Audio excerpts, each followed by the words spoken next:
नमस्कार विद्यार्थियों। राजस्थान की फसलों की कड़ी के अंतर्गत हमने जो पिछली 2 क्लासें रही उसके अंतर्गत राजस्थान में कृषि की कौन कौन सी विशेषताएं हैं, उन विशेषताओं को, राजस्थान में कृषि की विभिन्न महत्व के बारे में हमने डिस्कस किया। और उसके बाद आज की जो क्लास रहेगी उस क्लास के अंतर्गत हम मुख्य रूप से बात करेंगे कि राजस्थान में कौन कौन सी कृषि है। तो इसलिए पिछली क्लास के अंतर्गत हमने फसलों के विभिन्न प्रकार या कृषि के विभिन्न प्रकार के बारे में पढ़ा और पंचवर्षीय योजना में किस प्रकार से राजस्थान के अंतर्गत कृषि विकास हुआ है, तो उन सभी के बारे में हम डिस्कस कर चुके हैं। आज की क्लास के अंतर्गत हम मुख्य फसलें, जिसके अंतर्गत रबी, कुछ खरीफ की और कुछ जायद की फसलें रहेगी। तो सबसे पहले हम स्टार्ट करते हैं गेहूं के संदर्भ में।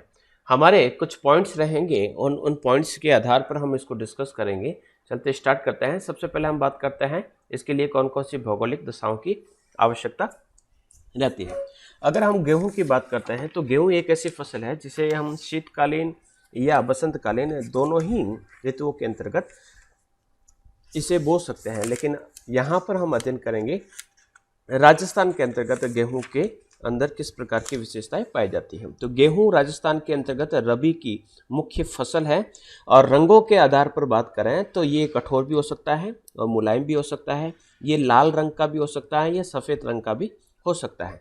अगर हम क्षेत्रीय उपज की बात करें तो ये लाल, काठा, बाजिया, सफ़ेद, फार्मी अलग अलग प्रकार का देखने को मिलता है।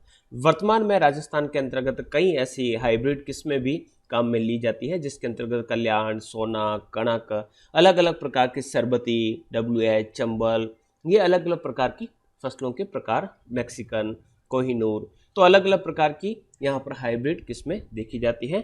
उपयोग की बात करते हैं तो इसका उपयोग रोटी बनाने के अंतर्गत आपकी डबल रोटी जिसे ब्रेड कहा जाता है, बेकरी का सामान बनाने के लिए मैदा, सूजी, बिस्किट, सैरेलेक, ये सभी, या पशु, इसका जो उपयोग है पशु चारों के रूप में जिसे खाकला कहा जाता है उसके रूप में भी इसका प्रयोग किया जाता है और राजस्थान के अधिकांश भागों के अंतर्गत गेहूं का प्रयोग किया जाता है। अब बात करते हैं कि इसके लिए भौगोलिक दशाएं कौन कौन सी आवश्यक है।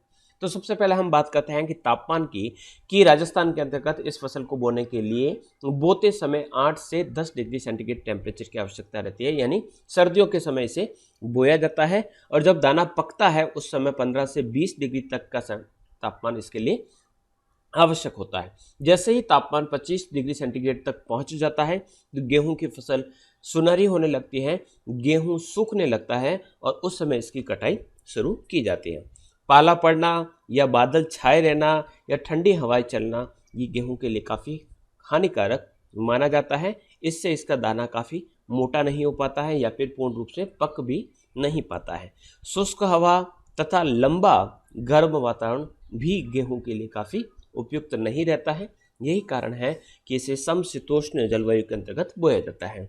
नेक्स्ट हम बात करते हैं बारिश की, कि रेनफॉल इसके लिए कितना आवश्यक है। तो जिन क्षेत्रों में 50 सेंटीमीटर से 100 सेंटीमीटर के बीच बारिश होती है वहाँ पर हम गेहूं को साधारणतया बो सकते हैं और इससे कम वर्षा वाले जो क्षेत्र होते हैं वहाँ पर हम सिंचाई की साधनों के उपयोग से भी इसे हम बो सकते हैं। नमी को लंबे समय तक रक्षित करने के लिए गेहूं को बोते समय शुष्क कृषि प्रणाली का प्रयोग किया जाता है, यानी पिलाई करने के बाद गेहूं को जो मिट्टी है उसको पलट दिया जाता है ताकि उसके अंदर नमी काफ़ी दिनों तक बनी रहे। दिसंबर, जनवरी, फरवरी में जो सर्दियों के अंतर्गत भूमध्य सागरीय तूफानों से जो बारिश होती है, जिसे पश्चिमी विक्षोभ या मावठ के नाम से जाना जाता है, जो सर्दियों में होने वाली बारिश है वह गेहूं की खेती के लिए काफ़ी लाभप्रद माना जाता है। राज्य की बात करें तो सिंचाई से ही जनवरी, फरवरी, मार्च के अंतर्गत गेहूं का उत्पादन किया जाता है। नेक्स्ट बात करते हैं मिट्टियों की। तो राजस्थान में भी अलग अलग प्रकार की मिट्टियाँ पाई जाती हैं और गेहूं भी अलग अलग प्रकार की मिट्टियों के अंतर्गत पैदा किया जाता है, लेकिन वे सभी मिट्टियाँ जिसके अंतर्गत नाइट्रोजन अधिक होता है और दोमट व हल्की चिकनी टाइप की जो मिट्टी होती है वो गेहूं के लिए काफ़ी उपयोगी मानी जाती है। बारीक रेतीली और कांप मिट्टी भी गेहूं के लिए काफ़ी उपयुक्त मानी जाती है। राजस्थान के अधिकांश क्षेत्रों में नाइट्रोजन युक्त मिट्टी पाई जाती है, किंतु इसकी कमी वाले क्षेत्रों में नाइट्रोजन उर्वरक होते हैं उनका प्रयोग करके, जैसे कि यूरिया, गोबर की खाद देकर हम मिट्टी के उपजाऊपन को बढ़ा सकते हैं। अब बात करता है गेहूं का उत्पादन किस प्रकार से होता है। तो उत्पादन की बात करते हैं तो गेहूं का प्रति हेक्टेयर उत्पादन की बात करें तो राजस्थान के अंतर्गत ये लगभग 3,433 किलोग्राम है, यानी लगभग 1 हेक्टेयर के अंतर्गत 34 बोरी या 34 क्विंटल आपको गेहूं का उत्पादन देखने को मिलता है। जो अगर बात करें कंपेयर करते हैं 1950 से पहले कि अगर योजना काल नहीं था तो उससे पहले की बात करें तो ये लगभग 1 हेक्टेयर के अंतर्गत 1 क्विंटल भी पूरा नहीं हो पाता था, लेकिन ये काफ़ी बड़ा है।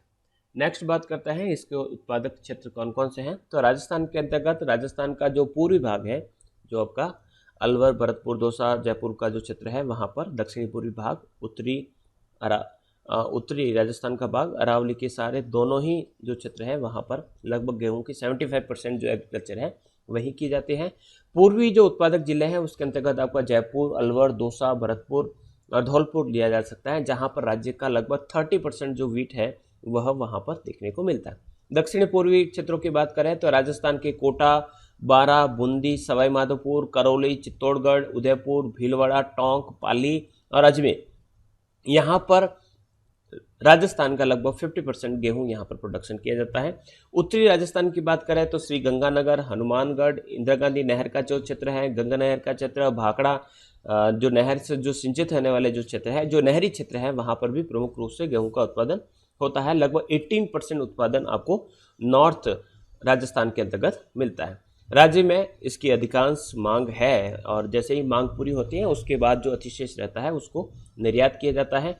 कुछ गेहूं अब सीकर, सिरोही, चूरू, बीकानेर, जोधपुर और झुंझुनू क्षेत्रों में सिंचाई की सहायता से किया जाने लगा है। गेहूं के बाद अब हम डिस्कस करते हैं नेक्स्ट जो हमारी फसल है उसे है कहेंगे बाजरा।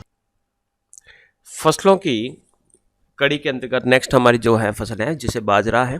बाजरा पश्चिमी राजस्थान का एक प्रमुख खाद्य अनाज है।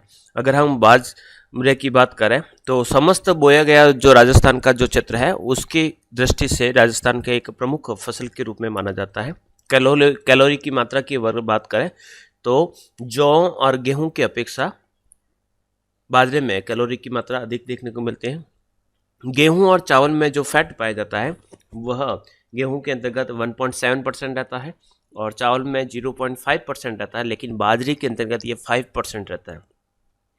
विटामिन की बात करें तो विटामिन ए गेहूं और चावल में आपको 49 IU तक देखने को मिलता है, लेकिन बाजरे के अंतर्गत ये आपको 220 IU तक देखने को मिलता है। Carbohydrate, protein, vitamin B1, B2 और कैल्शियम में की बात करें तो भी जो गेहूं है वह बाजरा लगभग समान है।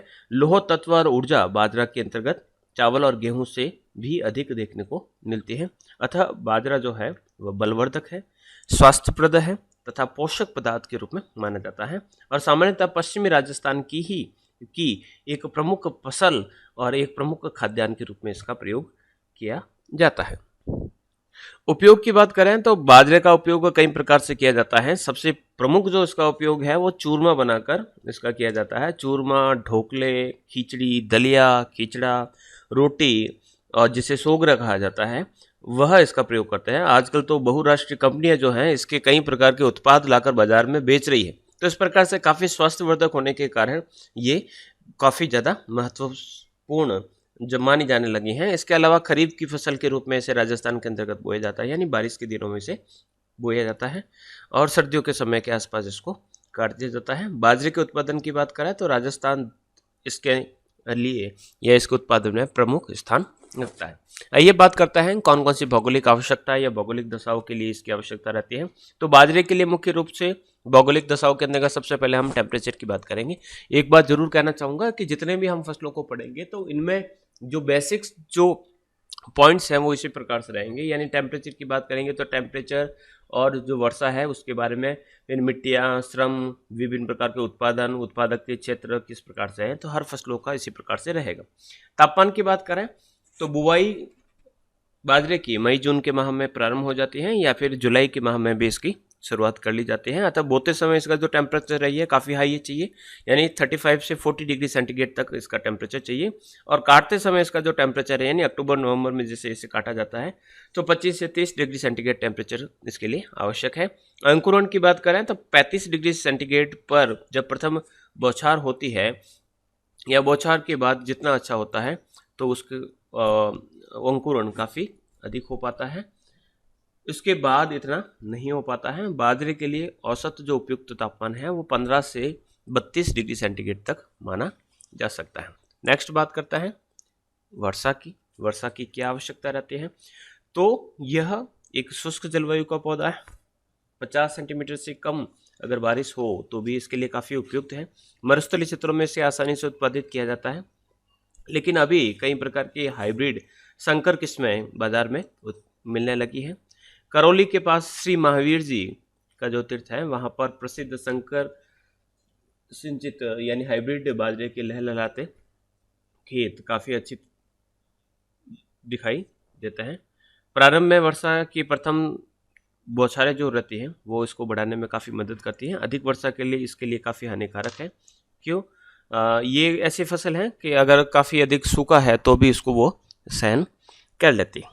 मिट्टियों की बात करें, नेक्स्ट मिट्टियाँ किस प्रकार की चाहिए? तो बाजरे की कृषि के लिए बलुई, बंजर, मरुस्थलीय मिट्टियाँ इसके लिए काफ़ी है, या अर्धकाप्य यानी जलोढ़ की कुछ मात्रा अगर उसमें पाई जाती है तो भी उसके लिए लाभदायक होती है। इसकी खेती अब अर्ध शुष्क जलवायु के क्षेत्रों के में भी की जाने लगी है। श्रम की बात करें तो सस्ते श्रम और कुशल श्रम की आवश्यकता लगभग चाहे कोई भी उद्योग हो, चाहे कोई भी फसल हो, हर प्रकार से सस्ते और कुशल श्रम की आवश्यकता रहती है। प्रति हेक्टेयर उत्पादन की बात करें तो राजस्थान में 2 से 3 क्विंटल प्रति हेक्टेयर इसका उत्पादन होता है। बाजरे की औसत जो उपज होती है वह 792 किलो प्रति हेक्टेयर के आसपास देखने को मिलती है।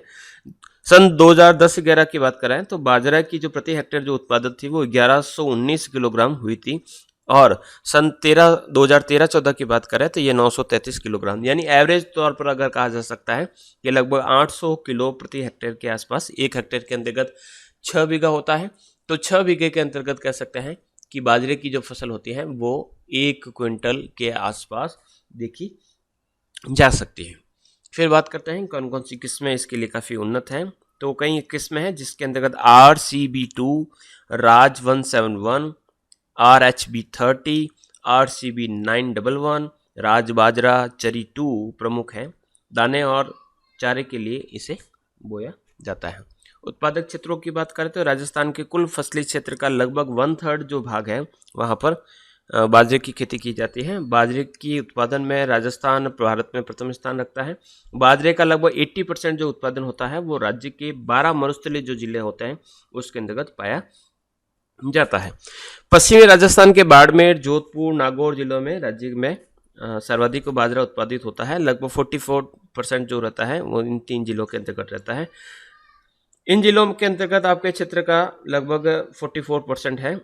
और इसके अलावा अगर हम बात करें तो जैसलमेर के अंतर्गत कुल बोई गई क्षेत्रफल का लगभग, यानी जितनी भी भूमि बोई जाती है उसका लगभग 70% जो भाग होता है उसमें बाजरा बोया जाता है। बाड़मेर में भी 69%, और नागौर के अंदर जितनी भी जो भूमि बोई जाती है उसमें 45% भाग पर बाजरे की खेती की जाती है। जोधपुर जिले की बात करें तो जोधपुर के लगभग 50% जो भाग है वहाँ पर बाजरे की खेती की जाए, यानी जितना भी क्षेत्र बोया जाता है उसका 49 या लगभग 50% जो भाग है वहाँ पर जोधपुर जिले में भी बाजरे की खेती की जाती है। बाजरा उत्पादन वाले जिलों के अंतर्गत देखें तो जयपुर, दौसा, सवाईमाधोपुर, टोंक, करौली, ये वो क्षेत्र हैं जहाँ पर आपके अर्धकांपीय मृदा भी पाए जाते हैं। इसके अलावा चूरू, झुंझुनू, बीकानेर ये क्षेत्र है वहाँ पर भी बाजरा उत्पन्न किया। दक्षिण पूर्वी राजस्थान में आर्द्र और अर्ध जलवायु होने के कारण मेवाड़ व हाड़ौती क्षेत्र में बाजरा बिल्कुल नहीं बोया जाता है। बाजरे के जो प्रमुख जो क्षेत्र है वह उत्तर से दक्षिण व पूर्व से पश्चिम की ओर कम हो, यानी उत्तर से जैसे जैसे हम दक्षिण की तरफ जाएंगे तो बाजरा का क्षेत्र कम होता जाएगा, और पश्चिम से जैसे जैसे हम पूर्व की तरफ जाएंगे वहाँ पर आपको बाजरे की खेती कम देखने को मिलेगी। अरावली के पूर्वी एवं दक्षिणी पूर्वी भाग में इसका जो क्षेत्र है वो न्यूनतम देखा जाता है। 1994-95 की बात करें तो लगभग जो क्षेत्र था वह 4,964 हेक्टेयर था। 2004-2005 में बात करें तो ये काफ़ी घट गया था, उसके बाद धीरे धीरे ये बढ़ता गया। तो इस प्रकार से धीरे धीरे इसकी जो खेती है वो सिमटती जा रही है। प्रमुख उत्पादन की बात करें तो जयपुर, दौसा, भरतपुर, करौली, सवाई माधोपुर, अलवर ये मिलकर राज्य का लगभग 55% बाजरा उत्पादित करता है। उन्नत बीजों और उर्वरकों का प्रयोग किया जाता है, उपयुक्त मिट्टी भी मिलती है, वर्षा भी काफ़ी संतुलित होती है। इस कारण यहाँ पर काफ़ी अधिक उत्पादन किया जाता है। इसके अलावा अगर बात करें तो बाजरे के उत्पादन में प्रथम स्थान है, महाराष्ट्र दूसरे स्थान पर है और गुजरात इसके उत्पादन में तीसरे स्थान पर रहता है।